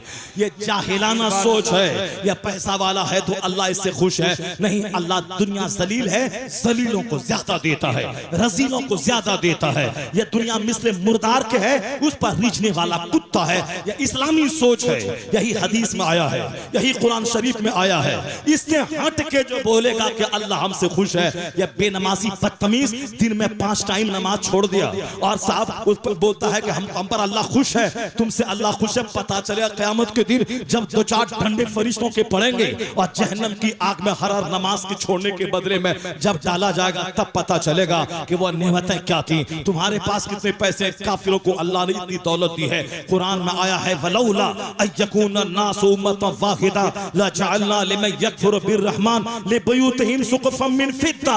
अगर सारे लोगों के काफिर होने का चांस नहीं होता तो हम काफिरों को इतनी दौलत देते, उनके मकान की छतें चांदी की बना देते, उनके मकान की सीढ़ियां चांदी की बना देते। वले बुयूतिहिम अबवाबन व सुररन अलैहा यत्तक़ून व ज़ुख़रुफ़ा।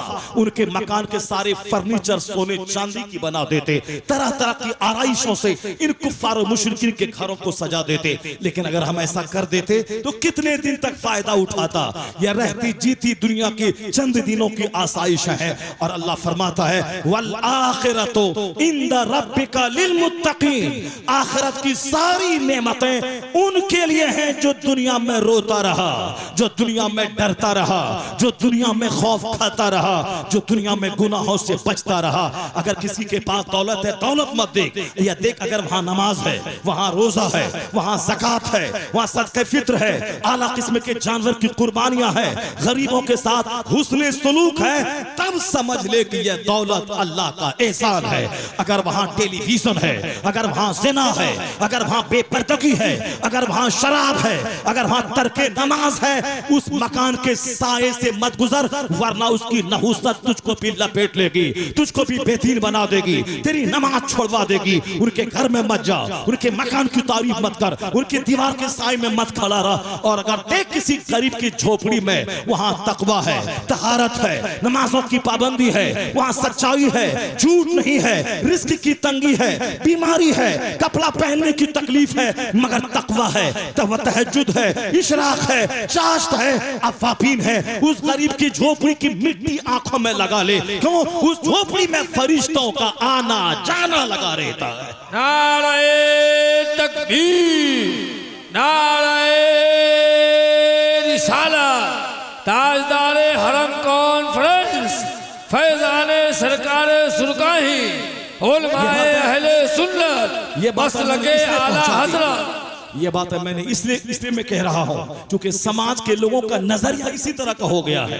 अल्लाह नवाज रहा है, अल्लाह दे रहा है, अल्लाह नवाज नहीं रहा है। कुरान शरीफ में आया है फलम्मा नसू मा ज़ुक्किरू फतहना अलैहिम अब्वाब कुल्लि शै। इस आयत करीमा को पढ़िए, अल्लाह क्या कहता है? जब उन्होंने नसीहत को भुला दिया कि कोई खुदा है, कोई मालिक है, कोई हिसाब किताब लेने वाला है, ये सब भूल गया तो अल्लाह क्या फरमाता है? ऐसा नहीं कि फौरी पकड़ लिया, उसको जमीन में धंसा दिया। जिस तरह हम लोग इंतजार करते हैं कि जो यकसा सिविल कोड की बातें करके तलाक, खोला, निकाह, इस्लामी लिबास, इस्लामी कल्चर को मिटाना चाहता है, जैसे वह बिल लाए जमीन में धंस जाए, पर बदन में आग लग जाए, जैसे वह मस्जिद को तोड़ने ऊपर चढ़ा, आसमान से पत्थर बरस जाता, वो सब जमीन में धंस गया होता। ये हम लोग सोचते हैं कि सारा काम अल्लाह ही कर देगा, तो हम क्या करेंगे? बीड़ी सिगरेट खैनी 24 घंटे खाते रहें, नमाज छोड़ते रहें, ज़िना करते रहें, दूसरों की बहू बेटी पे ताक झांक करते रहे, अपनी बेटी को जीन्स टी शर्ट पहना के दूसरों की खुराक बनने के लिए हॉस्टल में डालते रहे। ये सारा जुल्म हम करें, और जब मस्जिद टूटे तो अल्लाह उसको देख, अल्लाह फरिश्तों को भेज के बचा ले, और जब मुसीबत आए तो अल्लाह ताला बचा ले। जब अल्लाह ही बचा लेगा तो तुम क्या करेगा? तुम किस काम के लिए है? ये मस्जिद शहीद हुई, ये अल्लाह ने आजमाइश की है कि तू बुज़दिल 40 करोड़ की मौजूदगी में तेरी निगाहों के सामने मस्जिदें बर्बाद हो गई। ये मत समझ के एक मस्जिद गई, तुमने मोहल्ले की मस्जिद को बर्बाद किया, उसका पेट नहीं भरा, उसमें नमाजी नहीं रहे। 1000 में 10 नमाजी और साहब 990 लोग बेनमाजी। इसी मस्जिद की बद्दुआ है कि 40 करोड़ की मौजूदगी में उस मस्जिद को ढा दी गई, मस्जिद शहीद कर दी गई। ये तुमको जलाने, तुमको आजमाइश में डालने, ये तुम्हारी बदअमली की सजा है। वरना तो एक मस्जिद शहीद होगी, रोजाना 1000 मस्जिदों की तामीर होती है दुनिया में, अल्लाह ताला तामीर करवा लेता है। ये हमारे लिए सजा है कि तू इस मस्जिद को आबाद कर, यहाँ जाके दुआ कर, यहाँ हाथ उठा के भीख मांग, यहाँ मस्जिद की मिट्टी में पेशानी रगड़, दुआ यहाँ होगी। इस दुआ का असर अमेरिका में महसूस किया जाएगा, इस दुआ का असर स्विट्जरलैंड में महसूस किया जाएगा, दुआ बिहार में होगी, इसका असर अयोध्या में महसूस किया जाएगा।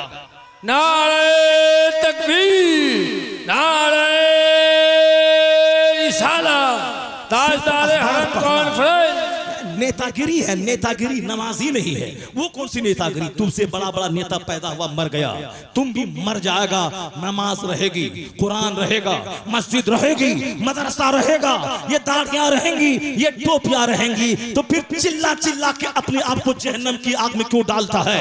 दुनिया वाला का ठेकेदार तुम नहीं है, तुम अपना ठेकेदार है, अपनी नमाज, अपना रोजा, अपना हज, अपनी ज़कात, अपनी तिलावत, अपनी सदाकत, अपनी सफाई, अपना ख्याल रख, मर जा, जन्नत में चला जा। बाकी दुनिया अल्लाह की है, अल्लाह तबारक व तआला शुरू से चला रहा है, चलाता रहेगा।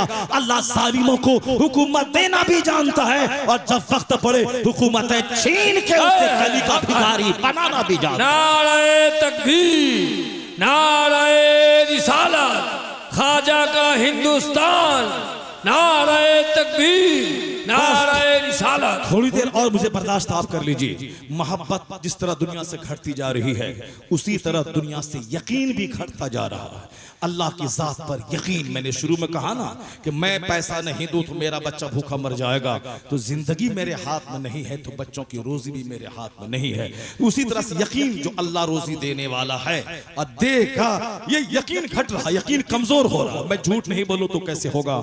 मैं दुकान बंद करके नमाज पढ़ूं तो फिर कैसे रोजी मिलेगी? यह यकीन घट रहा है। यकीन सबसे बड़ी दौलत, यकीन की वजह से आदमी आग को अबूर कर जाता है, यकीन की वजह से आदमी समंदर में घोड़े दौड़ा देता है। यकीन कि अल्लाह है, अल्लाह रोजी देने वाला है। मैं नहीं बोलूंगा झूठ, चाहे भूख से मर क्यों ना जाऊं। अल्लाह जहां इम्तिहान लेता है, ये खरा उतरता है, तो फिर अल्लाह उस सच्चे बंदे को इनामात से माला माल कर देता है।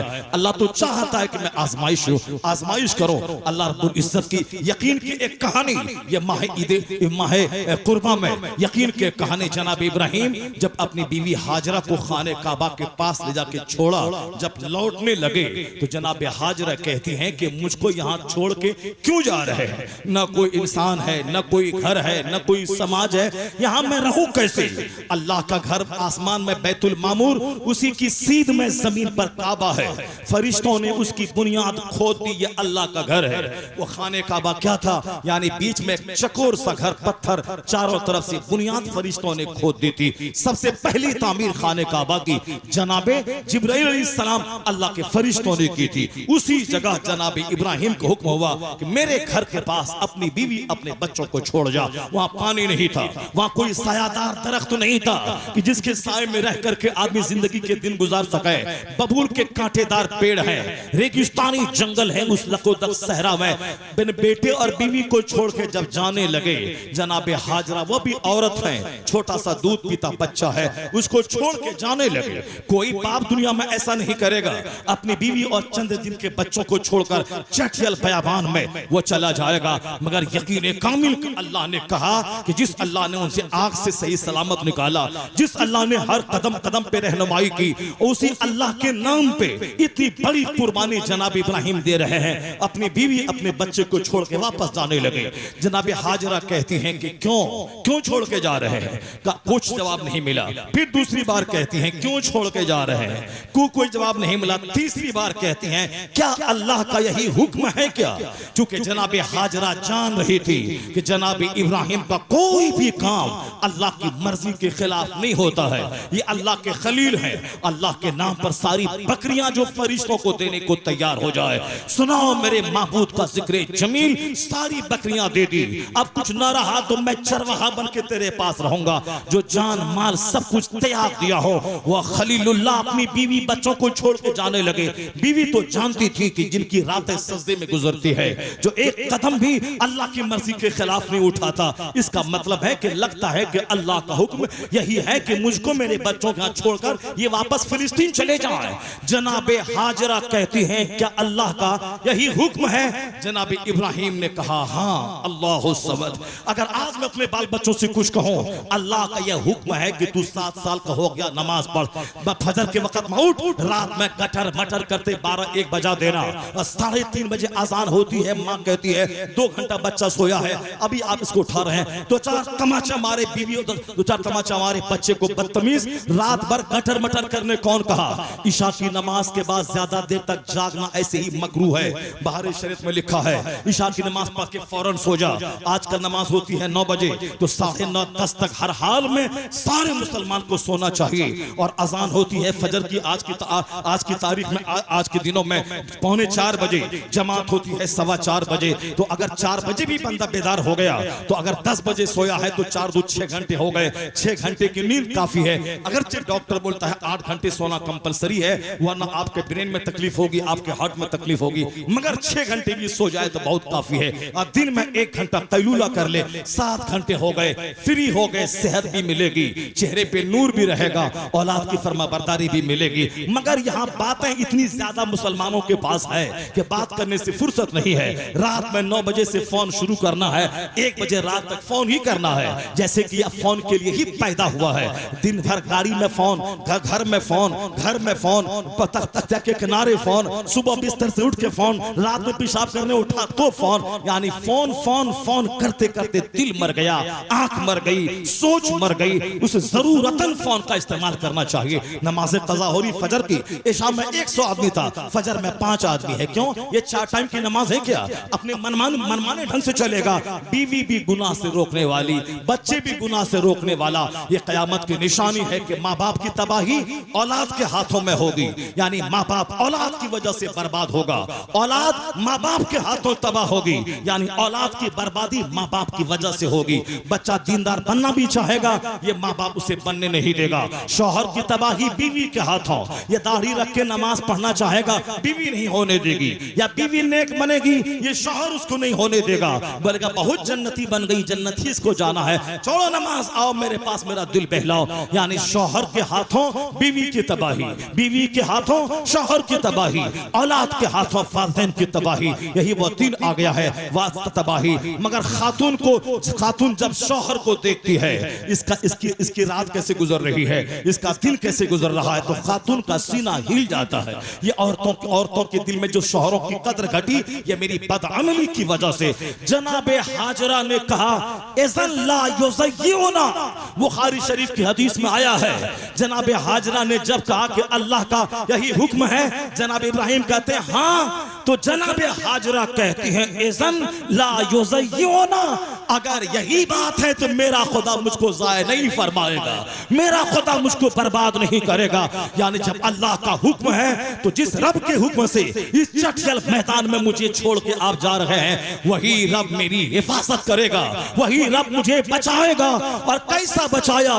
जब यकीन अल्लाह पर पुख्ता हो, तो एक परिंदा भी वहां नहीं था, मगर जनाबे हाजरा के सब्र ने, उसके यकीन ने, उनके बच्चों के यकीन ने मक्का को आज दुनिया का सबसे कहमा कहनी वाला शहर बना दिया है। सबसे ज्यादा बारानक, सबसे ज्यादा हसीन तरीन शहर, इस्लामी इनकलाब का मरकज़े अजीम उस मक्का को बना दिया। उसी नस्ल से मुस्तफा पैदा हुए, मुस्तफा की औलाद पैदा हुई, मुस्तफा के असहाब पैदा हुए, जिसका जलवा आज सारी दुनिया में है। जहां जहां है खुदा का नाम, वहां वहां है मुस्तफा जाने रहमत का नाम। नारे तकबीर, नारे रिसालत। ये सारी बहार जनाबे हाजरा के सब्र का इनाम है। इज़न ला युज़य्यिउना, अगर यही बात है तो अल्लाह मुझको ज़ाय नहीं करेगा।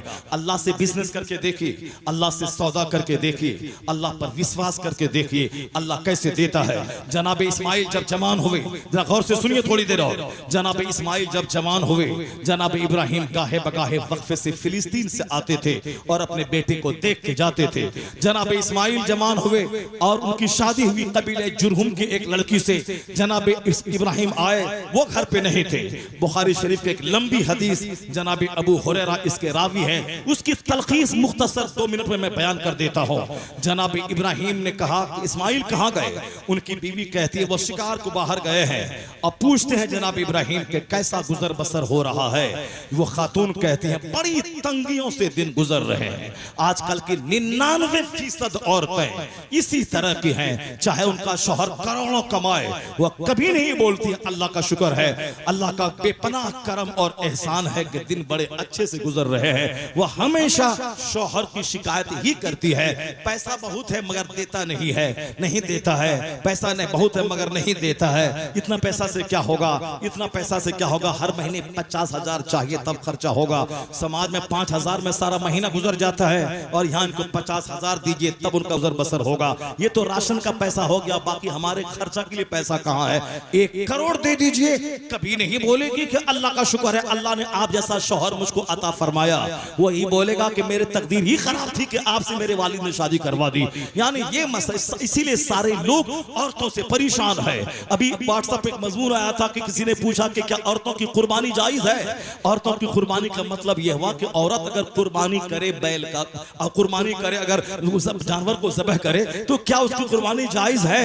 तो उसके बाद दूसरे ने कमेंट किया अगर औरत की कुर्बानी जायज है तो सबसे पहले मैं अपनी औरत की कुर्बानी करूंगा, सबसे पहले मैं अपनी औरत की कुर्बानी करूंगा। सारे लोग इसी फिक्र में जी, सब औरतों से तंग है। बड़ी अच्छी कहानी उस शायर साहब ने मुझको सुनाई कि एक गांव में एक शख्स अपनी बीवी से बड़ा दुखी था, जो हाल सबका है, इतना दुखी था कि उसके हटाने की कोई तदबीर सोचता था। तलाक दे दूं तो जेल जाना पड़ेगा, कत्ल कर दूं तो भी जेल जाना पड़ेगा, किस तरह से बोझ हटे कि जब भी घर आओ तो गाली बकती है, सर का दर्द होता है और सब ब्लड प्रेशर हाई होता, कैसे छुटकारा पाऊं? इसी फिक्र में था, लोगों से मशवरा लेता था, नहीं कुछ समझ में आ रहा था। रास्ते में कुत्ता था, उसी को साथ में लेके चला, शायद कि मेरे कुछ काम आ जाए। वो कुत्ता आया, उसकी बीवी को दूसरे दिन डंक काट दिया, जैसे काटा वो जहरीला कुत्ता था, बीवी मर गई। अब ये अंदर से खुश हो गया, चलो अब ना इसके कत्ल का जुर्म मेरे जिम्मे है, ना मैंने इसको तलाक दिया है, कम से कम एक मुसीबत तो टली। और 400-500 लोग आ गए जनाजे में। और जब दूसरे तीसरे दिन गांव का दूसरा आदमी जो बीवी से परेशान था,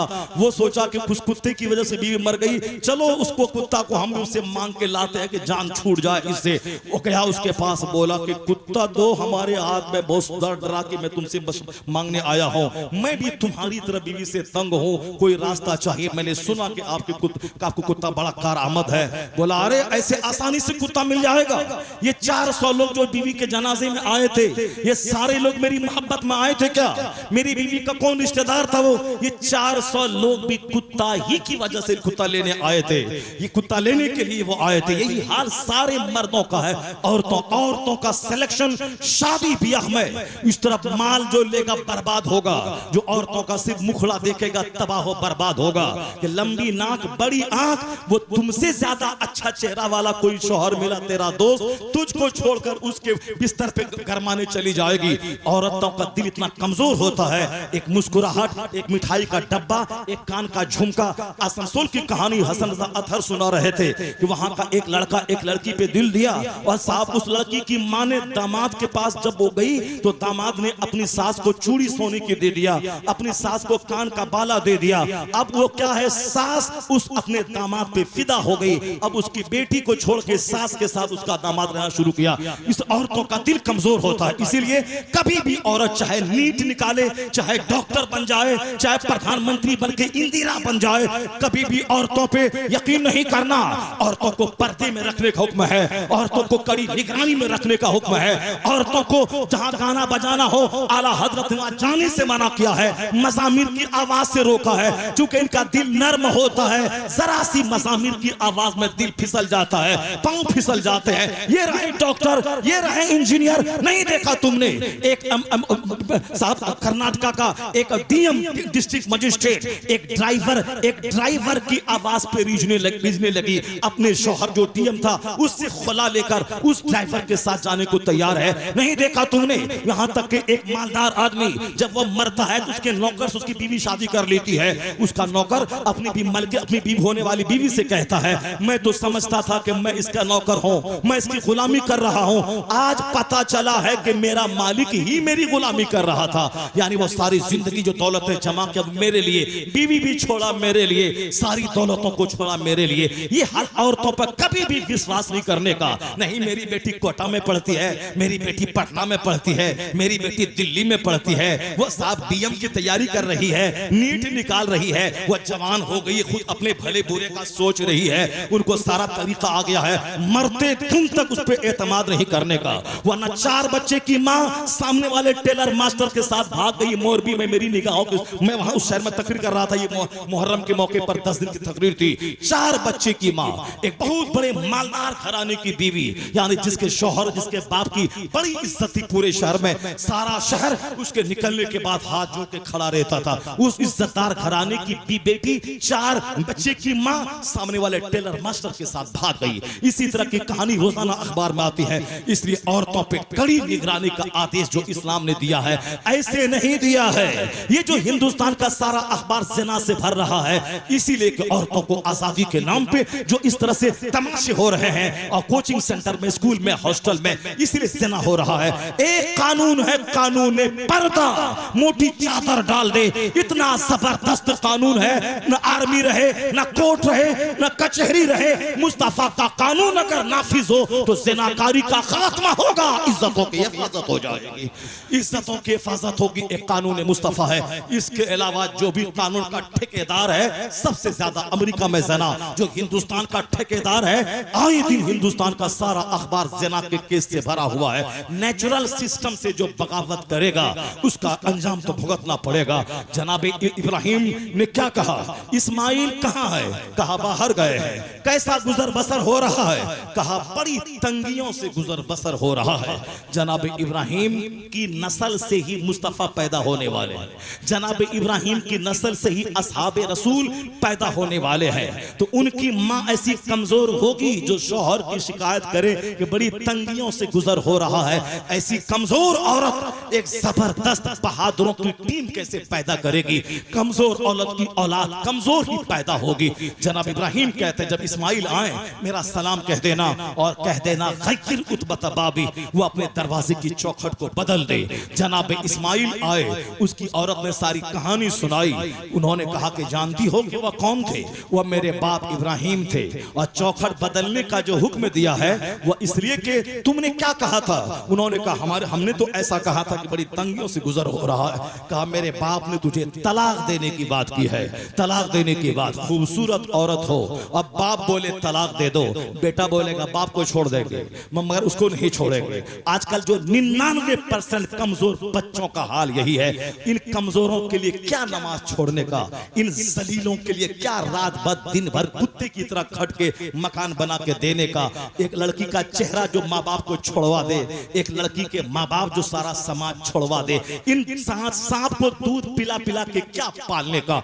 अपने बच्चों पे सख्ती कर, हदीस में आया है जब तेरे बच्चे 10 साल की उम्र से नीचे रहे, उसको अपना बादशाह बना, खूब प्यार दे, सीने से लगा, कांधे पे बैठा, सर पे बैठा, चूमा चाटी कर। लेकिन जब बच्चे 10 साल के हो जाएं, उन बच्चों को गुलाम की तरह उससे काम ले, उस बच्चों पे कड़ी निगरानी कर, उसे खूब फकीर को पैसा दियो, वहां जाओ, बाजार जाओ, दूसरे के घर में जाओ, उसका सामान ला के दो, स्कूल जाओ, स्कूल से वापस आओ, ये ट्यूशन पढ़ो, वो ट्यूशन पढ़ो, मस्जिद जाओ, फजर जोर असर मगरिब इशा में जाओ। यार इतना काम करवाना है कि पसीना पसीना हो जाए। एक गुलाम की तरह काम लेना है, ताकि कल जब वह प्रैक्टिकल लाइफ में आएगा, शादीशुदा सामाजिक जिंदगी में, वह सुस्त न हो जाए, काम चोर न हो जाए, अहदी न हो जाए। स्कूल कॉलेज में बच्चों को 5 ड्रेस बदलवाया जाता है। सुबह स्कूल बिस्तर पे जाने का ड्रेस अलग, बिस्तर से उठकर ड्रेस अलग, खेल का ड्रेस अलग, स्कूल क्लास टाइम का ड्रेस अलग, और फिर साहब 4 बजे खेल का ड्रेस अलग, नॉर्मली पढ़ने का टाइम शाम के बाद, सूरज डूबने के बाद अलग। यानी 5 से 6 बार ड्रेस बदलवाते हैं। आप पूछे उनसे क्यों बदलवाते हैं? वो बोलेगा मैं तेरे बच्चे का दुश्मन नहीं हूँ, मैं तेरे बच्चे का वेल विशर, खैर खा हूँ। मैं चाहता कि तेरे बच्चे बिल्कुल एक्टिव रहे, चुस्त रहे, वह सुस्त न बन जाए, नर्वस न रहे, वह कामचोर, गलीज और गंदा न रहे। यानी ये 5 बार ड्रेस बदलवाने का मतलब है वो एक्टिव रहे, वह कामचोर न रहे, स्ट्रगल करे, जद्दोजहद करे।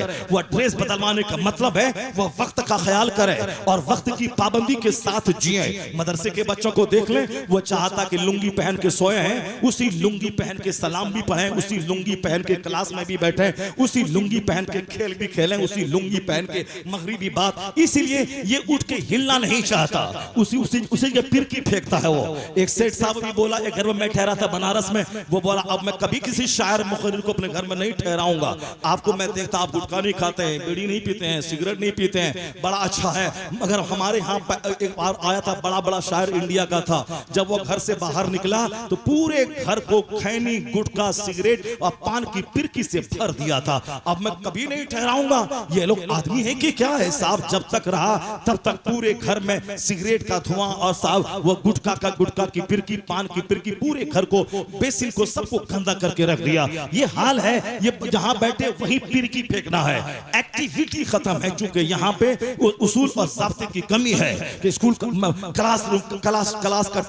क्लास के वक्त का ड्रेस अलग, खेलने का ड्रेस अलग, नमाज का अलग, रात में सोने का अलग। ये जिम्मेदारी हॉस्टल के निगरान की है, मदरसे के मुदर्रिसीन की, ताकि बच्चे हमारे एक्टिव रहे। और मदरसे का बच्चा में जिद्दी होता काम करवाता है, नहीं रहेंगे भाग जाएंगे। मैं जिस मदरसे में पढ़ता था हमसे आलू लगवाया जाता था, सारे बच्चों से फूल लगवाया जाता था। इस कदर जबरदस्त गार्डन कि वहां से लेकर के मेन रोड तक स्कूल कॉलेज के बच्चे मदरसे के गार्डन को देखने आते थे। कोई माली उली नहीं था, सारा काम मदरसे के बच्चे करते थे। और हमारे यहाँ हॉस्टल में जो खाना बनता था आलू, वो साल भर का आलू मदरसे की जमीन से पैदा होता था। उसके लिए घेगवा लाना, उसको देना, उस पर पानी डालना, मिट्टी चढ़ाना, जंगल उखाड़ना, सब काम उस वक्त बड़ा बोझ लगता था, बड़ा गुस्सा आता था कि क्यों ये काम करवाते हैं, भाग जाएंगे मदरसे से। अब पता चलता है कि वह मेरे उस्ताद कितने बड़े मोहसिन थे कि वह काम करवा के मेरी सेहत, मेरे हेल्थ का ख्याल करते थे। जो काम चोर होगा वह पिलपिला होगा, गैस्ट्रिक का मरीज होगा, उसका काल अंदर चिपका हुआ होगा, जिसका कोई सिस्टम ना हो रहने सहने का, बदअखलाक, बदअमल हो जाता है बच्चा। इसलिए बच्चों को 10 से लेके 20 साल के बीच में खूब काम लिया जाए, कोई मुरव्वत नहीं, गुलाम की तरह खटाया जाए। और जब बच्चा 20 साल का हो जाए, अपना एडवाइजर उसे बना ले, अपना वजीर बना ले, अपना पार्टनर बना ले, अपना दोस्त बना ले, हर काम में उससे मशवरा ले। जहां वो गलत काम करे उससे डिबेट करे, उससे बहस करे, बात करने का आदी बनाए, ताकि वो आपसे मशवरा ले, आपसे बात करे, बच्चा काम चोर ना हो जाए कि अच्छी बात बोलने में भी शर्माए। ये सारा डिपेंड होता है पढ़े लिखे बाप पर। सेंट जेवियर में, सेंट मैरी में जाहिल बाप के बच्चों का एडमिशन नहीं होता है, वहां उन बच्चों का एडमिशन होता है जिसके बाप खुद ग्रेजुएट हो, जिसके बाप खुद पढ़े लिखे हो। तो एक अच्छी औलाद देने के लिए जबरदस्त बाप का होना जरूरी है, और हमेशा बाप की फरमाबरदारी जरूरी है, वरना वही होगा जो आजकल छोकरा किसी लड़की से प्यार किया, वो अहमदाबाद में, अब आप बोले कि उसको छोड़ दे, वो बोलेगा आपको छोड़ देंगे, उसको नहीं छोड़ेंगे। लड़की बोलेगी बिहार छोड़ दो, वो बिहार छोड़ देगा, अपना वतन छोड़ देगा। जिस गांव की गलियों की मिट्टी अमेरिका के व्हाइट हाउस से बेहतर है, यानी जो जहां पैदा होता है उसका गलियों की सड़ी हुई मिट्टी वहां की अमेरिका के व्हाइट हाउस से बेहतर है। उनसे पूछिए जिसके दिल में अपने वतन की मोहब्बत होती है। मेरे छोकरी की मोहब्बत में अपनी माँ अपने बाप सबको छोड़ देता है। मैं कहता हूं बदतमीजों, एक बीवी नहीं 4 बीवी कर ले एट ए टाइम दुरुस्त है। यकसा सिविल कोड नाफिज कर दे कुछ नहीं होगा, तू 4 शादी कर। एक दिन कसम खा के मैं कहता हूं कि जब मर्दों की आबादी घटेगी, औरतों की आबादी बढ़ेगी, 4 करोड़ मर्द होंगे, 8 करोड़ औरतें होंगी, तो उसी पार्लियामेंट में बैठकर जो बिल बनाता है कि एक से ज्यादा औलाद नहीं पैदा करनी है, एक से ज्यादा शादी नहीं करनी है। अगर जिंदा रहा कोई बच्चा हमारा तो 100 साल के अंदर उस बिल को फाड़ करके उसको प्रावधान बनाना पड़ेगा कि अगर इस बिल पे अमल हुआ तो समाज में ज़िनाकारी बढ़ेगी। 8 करोड़ औरतें हैं, 4 करोड़ मर्द हैं, तो कंपनसेशन कैसे होगा? वह कानून मोहम्मद अरबी का है। जब एक मर्द 4 औरतों से निकाह करे तो रहे मर्द 4 करोड़, 1 करोड़ औरत रहे 4 करोड़, तो कोई कानून समाज का तवाजुन बिगड़ने से नहीं बचा पाएगा। एक कानून मुस्तफा है जो 1 करोड़ मर्द 4 करोड़ औरतें हों तो उसके कंपनसेशन का रास्ता मुस्तफा ने अता फरमा दिया है। यानी अगर जंगों में मर्द मर जाते हैं, औरतें रह जाती हैं, औरतें हैं 4 करोड़, मर्द हैं 1 करोड़, तो कैसे कंपनसेशन होगा? वो कानून मोहम्मदी है, यह नेचुरल सिस्टम है, एंटी नेचुरल नहीं है। वो हसद और दुश्मनी में भले ही इसके खिलाफ कानून बनाए, आने वाले दिन में उस कानून को बदलना पड़ेगा, उसको बोलना पड़ेगा। कानून वही नेचुरल है जो मुस्तफा का अता किया हुआ है। अपनी औलाद की निगरानी, जनाब इस्माइल की बीवी खूबसूरत थी, लेकिन बाप का हुक्म है फौरी मेहर का इंतजाम किया, तलाक दे दिया। नहीं देखा कि खूबसूरत है, नहीं देखा कि मैं इनके साथ रहा हूं, तलाक दे दिया। बाप ने बोला है चौखट बदल दे, तलाक दे दी। फिर दूसरी शादी, अल्लाह से जो सौदा करता है वो खसारे में नहीं रहता। अल्लाह को नाराज करके जो कदम उठाता है उसकी दोस्ती दुश्मनी में बदलती है, उसका माल गुर्बत में बदलता है, उसकी जवानी बीमारी में बदलती है। और जो अल्लाह से सौदा करता है वो खसारे में नहीं रहता है। जनाब इस्माइल ने अल्लाह की मोहब्बत में, बाप की फर्मा बरदारी में उस औरत को तलाक दिया था, तो अल्लाह ने उसका बेहतरीन फायदा यह दिया, कबीले जुरहुम के सरदार ने अपनी शहजादी का निकाह जनाब इस्माइल से कर दिया। अल्लाह से सौदा करके तो देखा है। फिर वही हुआ, जनाब इब्राहिम जब आए, इत्तेफाक से उस बार भी जनाब इस्माइल घर पे नहीं थे, और खातून निकली। कहा कौन? कहा इस्माइल कहाँ है? कहा बाहर गए हैं। कहा कैसा गुजर बसर हो रहा है? कहा अल्लाह का शुक्र है, हर हाल में अल्लाह का शुक्र है, हर हाल में अल्लाह का शुक्र है, बहुत अच्छे से दिन गुजर रहे हैं, हर हाल में अल्लाह का शुक्र है। जनाब इब्राहिम खलीलुल्लाह खुश हो गए। कहा इस्माइल आए, मेरा सलाम कह देना, और कह देना कि चौखट को सलामत रखे, यानी सब्बित उत्तबाबी, अपने दरवाजे की चौखट को सलामत रखे। जनाब इस्माइल आए, जब बीवी ने बयान किया, कहा वो मेरे वालिद थे, उस वालिद ने चौखट की सलामती से मुराद तुझको तलाक नहीं देना, तुझको साबित रखना। जनाब इस्माइल उस शुक्रगुजार खातून के साथ जब जिंदगी के दिन गुजारने लगे, उससे औलाद का सिलसिला जब जारी हुआ, मक्के की आबादी बढ़ने लगी। वही औलाद में आज सिद्दीक अकबर जैसा जलील कद्र सहाबी, उमर जैसा जलील कद्र सहाबी, उस्मान गनी जैसा खयूर इंसान, हजरत मौला अली जैसा मुश्किल कुशा, और फिर मुस्तफा जैसा चांद। जब माँ आमिना थी, बाप अब्दुल्ला था, तो सारी दुनिया को जगमगाने वाला चांद मोहम्मद रसूलुल्लाह दुनिया में तशरीफ ले आए। यानी जब बाप हो इब्राहिम और माँ हो हाजरा तो बेटा इस्माइल, और जब माँ हो आमिना और बाप हो अब्दुल्ला तो बेटा हुआ मोहम्मद रसूलुल्लाह। आकाए दो जहां अलैहिस्सलाम की जो आज तक मक्के में जो नस्लें चल रही हैं वो जनाब इब्राहिम अलैहिस्सलाम की नस्ल से चल रही हैं। शादी ब्याह में औरतों का मुखड़ा मत देखिए, शादी ब्याह में औरतों का कैरेक्टर देखिए, औरतों की खसलत देखिए, औरतों का बैकग्राउंड देखिए। मजबूत खातून जो सलाहुद्दीन जन्म दे, जो खालिद इब्ने वलीद का गुलाम जन्म दे, जो औरंगजेब का गुलाम जन्म दे, जो समाज का मुस्लिह, समाज का मुत्तकी, समाज का बहादुर जन्म हो। अल्लाह तबारक व तआला हमको और आपको सबों को अल्लाह की ज़ात पर मजबूत यकीन करने की तौफीक अता फरमाए। अल्लाह ताला हमें एहसान करते हुए हम पर जो मज़हब इस्लाम की अज़ीम उश्शान नेमत दी है, अल्लाह तबारक व तआला इस नेमत उज़्मा को स्वीक हमेशा के लिए सलामती अता फरमाए, और हालत ईमान में हम सबों को मौत अता फरमाए। अपने महबूब की शफाअत देकर जन्नतुल फिरदौस में मुस्तफ़ा का जवारे करीम अता फरमाए। आमीन आमीन व आखिरु दावाना अनिल हम्दुलिल्लाहि रब्बिल आलमीन। रोजी की फिक्र ने मुझको तबाह किया, रोजी की फिक्र ने मुझको हराम खाने पर मजबूर किया, रोजी की फिक्र ने मुझको रिश्वत देने और रिश्वत लेने पर मजबूर किया। दुनिया की मोहब्बत ने मुझे गरीब की जमीन बेचवा के पलंग कुर्सी लेने पर मजबूर किया। दुनिया की मोहब्बत ने मुझे शराब पीने पर मजबूर किया। दुनिया की मोहब्बत ने हमें अपने बाल बच्चों को आवारा और गुंडा बनाने पर मजबूर किया। आज जो हमारे बच्चे गुंडा है वह माँ बाप को देखकर गुंडा है। आज जो हमारे बच्चे शराबी हैं वह माँ बाप को देखकर शराबी है। आज हमारे बच्चों को जो नमाज का शौक नहीं है वह मुझको देख